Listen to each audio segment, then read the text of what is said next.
Find out what experts are saying about how unemployment ending will affect you, how the Delta variant just affected the job market, how states are now faced with paying back unemployment loans, and how other assistance programs are still out there for you who are losing unemployment today, a day before Labor Day, ironically. Hey everybody, hope you're having a fantastic, soothing Sunday, one day before Labor Day and the ending of unemployment, federal unemployment.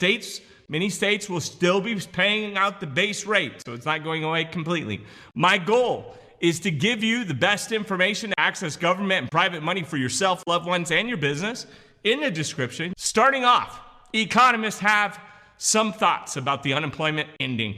Some real thoughts based on stats and numbers and data and science. More specifically, how that will affect our job market numbers moving forward. Timothy Glass,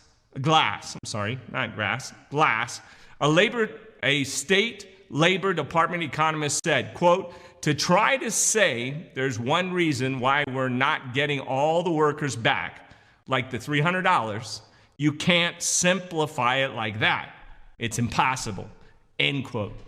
What Glass is saying goes against what many employers are saying. They believe cutting unemployment would bring people back. As I talked about before, cutting unemployment early in a bunch of different states did not bring as many people back to work as they thought. Glass continues, quote, "Retirements then accelerated. You still have childcare issues. Then you have the extra $300. Then you have, at least according to employers, a skills gap," end quote. That's a professional economist. And he's repeating what we already knew. Cutting unemployment won't improve the job market as much as we would like to think it would. And of course, employers want more choices than employees. Doesn't mean they're going to hire people. They just want people to be forced to have to interview.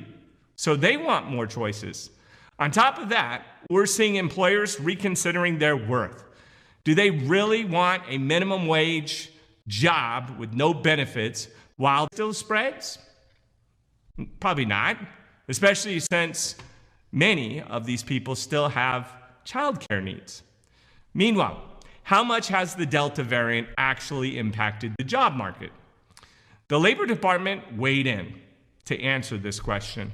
According to stats released by the Labor Department, the unemployment rate fell to a 17-month low to 5.2%. Yet wage increased a solid 0.6%. Fewer people were experiencing long stretches of unemployment.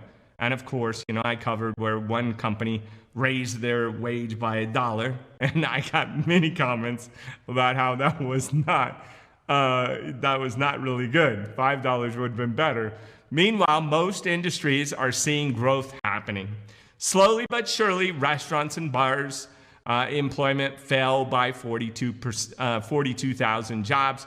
Hotels also saw a hiring decrease of 35,000, while the arts and entertainment, manufacturing, and retailers grew. Jobs that put employees directly at risk of contracting the Delta variant clearly suffered the greatest losses. Despite that, experts are thinking the economy is doing surprisingly well, all things considered. I'd have to agree, considering that we got back on the rampant, we got a third shot we're going to supposedly have to do, and we got people that won't ever get a shot, and all that's going on, as well as disruption even in schools, where schools have demanded that teachers get shots, and there's been a mass exodus with that as well. Brian Berthon, who is a professor at Boston College, said, quote, "It is important to keep the right perspective. Given the supply chain constraints and the ongoing battle to lasso," it's just crazy, "to the ground, the economy is performing exceptionally well," end quote. Do you agree? Throw it in the comments. I'd love to hear what you guys say. Do you think it's going well in your neck of the woods? Do you think everything is fine? So a little bittersweet news. The next few months could be very rough for a lot of people. Based off of how things are going right now, things could be back to the way things were sooner than you realize. So we'll have to see. Next up, while citizens rely heavily on unemployment during the state governments were stressed over the looming debt that accumulated. Yes, many states have to pay back the unemployment federal funds and with interest to boot. States like Colorado, Minnesota, New Jersey, and Pennsylvania now owe the federal government more than $52 billion as of tomorrow. 22 states had to borrow from the government in order to keep unemployment going. Meanwhile, states like Ohio and Nevada already paid theirs off, believe it or not. Ohio Governor Mike DeWine said, quote, "By repaying their loan in full, we ensure that Ohio businesses won't see increases in their federal unemployment payroll taxes. Without this added tax burden, our employers can invest more money into their businesses and hire more staff," end quote. Maybe even pay them more money.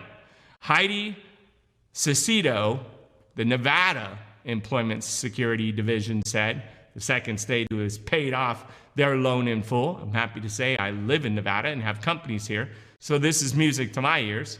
Quote, "Paying off the loans puts Nevada in a good position. We can begin to build up our trust fund to prepare for the future while keeping rates manageable for employers," end quote. Because employers have to pay into this fund. That's why it's called insurance, unemployment insurance. The U.S. Chamber of Commerce and the National Association of State Workers Agencies requested that Congress waive those hefty interest payments on those federal loans. Capitol Hill lawmakers did not respond, though, and now the interest stacks on tomorrow. And finally, if you're worried about your own financial situation as unemployment ends, don't stress too much. There's other options out there for you. If you're worried about putting food on the table and you are not yet applied for the SNAPS benefits, you should do so. SNAPS is a government program. These are food stamps that allow you to obviously purchase a certain amount of food a month on the government's dime. So to help you get through until you get a job. The Biden administration made changes to SNAP law that will actually increase your monthly benefits. Starting October, you should also consider welfare or temporary assistance for needy families, or TANF. This is a different time. This is not like it was. Lots of companies are out of business. Employment is tough. The situation is tough. If you have underlying health issues, you're also concerned about that.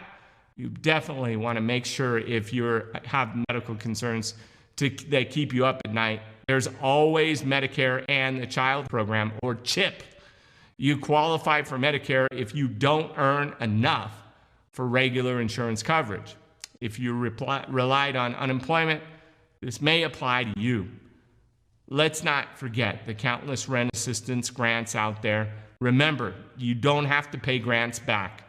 You just need to fit a different the qualifications that they put out there. With so many of them out there, you are more than likely qualified for one of them.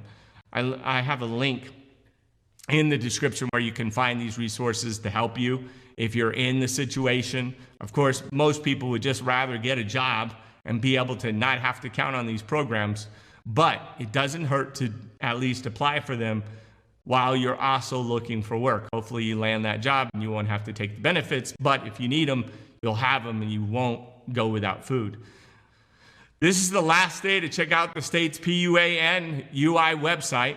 Show them your employment history and identification documents and fill out the application as genuinely as possible in the best of your ability. Just be honest and truthful when you answer those questions. You could receive a backdated check of $20,000 to $22,000.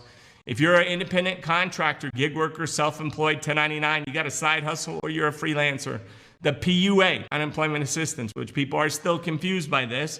This is everybody who didn't pay into the system but still gets paid some other way. These programs are still available for you to get help. These amazing government disaster relief benefits. If you've had a gap in the last 18 months, make sure you go fill that gap of missing income with the unemployment that you can either get through PUA or through the UI program. Please keep sharing your PUA experience and benefit in your state, and please stay safe out there. Let me know if your state's going to continue to basically take care of you on unemployment, because we'd like to cover it as we try and let people know as much as possible. Many states are stepping up. Love you. I think that he really resonated with a lot of it, because I was no less than 32 hours, 50 shows were sold out. How much did you spend on marketing? Really nothing. Nothing. My heart craves off it. Please just tell me the truth. Please don't get upset when I say this, but I got into the entertainment. But